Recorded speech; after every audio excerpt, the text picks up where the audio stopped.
मेहकर तालुक्यातील पांगरखेड येथे विजेची तार मक्याच्या गंजीला घासल्याने भीषण आग लागल्याची घटना समोर आली आहे।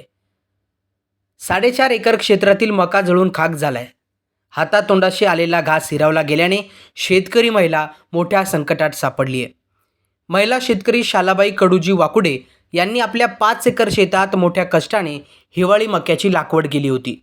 पीक काढणीला देखील आले होते। मक्याच्या गंजा लावून ठेवल्या होत्या, मात्र महावितरणच्या विद्युत तारा मक्याच्या गंजीला स्पर्शल्या आणि क्षणात आगीने रुद्ररूप धारण केले। 4.5 एकरातील मका पूर्णपणे जळून राख झाला। वर्षभराची मेहनत आणि लाखो रुपयांची उत्पन्न डोळ्यादेखत कोळसा झाल्याचे पाहायला मिळाले। शालाबाई यांना शेती हाच जगण्याचा एकमेव आधार होता, मात्र महावितरणच्या निष्काळजीपणामुळे त्यांच्यावर उपासमारीची वेळ आली असं बोललं जातंय। या घटनेनंतर पांगरखेडमधील ग्रामस्थांमध्ये प्रचंड संताप व्यक्त होतोय। शासनाने आणि महावितरण विभागाने पीडित महिलेला तातडीने आर्थिक मदत द्यावी अशी मागणी गावकऱ्यांनी केली आहे। जर नुकसान भरपाई मिळाली नाही तर महावितरणच्या विरोधात तीव्र आंदोलन छेडण्याचा इशारा देखील गावकऱ्यांनी दिलाय। माझं नाव रवींद्र कडूजी वाकुडे।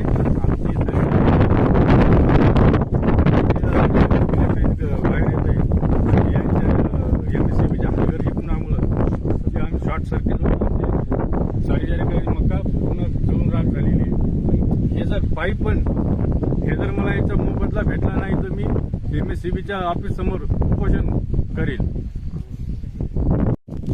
नमस्कार। आज या ठिकाणी आमच्या गावातील महिला शालाबाई कडूजी वाकोडे यांच्या शेतात विद्युतच्या केबलचं शॉर्ट सर्किट झालं आणि त्यामुळे या ठिकाणी 4.5 एकरातील मका पूर्णपणे जळून खाक झालेली आहे। त्याचसोबत त्यांचे जे स्प्रिंकलरचे पाईप आहेत ते पण खूप जळालेले आहेत। सदर महिला ही मागासवर्गीय असून विधवा महिला आहे। तर या महिलेचा उदरनिर्वाह कसा व्हाव, कारण 12 महिन्याचं पीक या ठिकाणी जळून खाक झालेलं आहे। तर निश्चितच महावितरण कंपनीने याची दखल घेऊन आणि पंचनामा करून लवकरात लवकर या शेतकऱ्याला मदत मिळाली पाहिजे आणि मदतही अशी तोडकी न करता जितकं नुकसान झालं तेवढं भरपाई करून दिलं पाहिजे। आणि जर MSCB महावितरण कंपनी जर यामध्ये ऍक्शन घेत नसेल आणि मदत करत नसेल तर आम्हाला गाव पातळीवर संपूर्ण गावकऱ्यासह आम्ही महावितरण कार्यालयावर मोर्चा नेऊन आणि या ठिकाणी आमरण उपोषण करण्याचा इशारा या ठिकाणून देत आहे।